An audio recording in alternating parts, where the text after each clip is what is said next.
নামাজ আমরা যে পড়ি, যদি নামাজের মধ্যে আমরা কি পড়ি এটা বুঝতাম, তাহলে আমাদের নামাজ আরও মজা লাগতো, আলাদা একটা মজা লাগতো। কিন্তু এখন না বুঝার কারণে দাঁড়াই থাকি। দেখবেন অনেকে আছে মসজিদে ইমাম সাহেব যদি কেরাত যদি একটু লম্বা নেয়, আত্তাহিয়াতু পড়ে, দুরুদ পড়ে, দোয়া মাসুরা পড়ে উনি বসে আছে, ইমাম সাহেব যদি সালাম না ফেরায় তাহলে সে পিছন দিক থেকে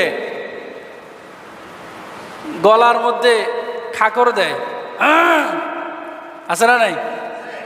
এটা করে সে ইমাম সাহেবকে সিগন্যাল দেয়। কি সিগন্যাল?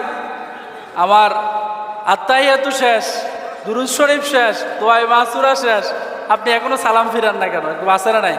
বেয়াদব! যদি কেউ এরকম ইমাম সাহেবকে সতর্ক করার উদ্দেশ্যে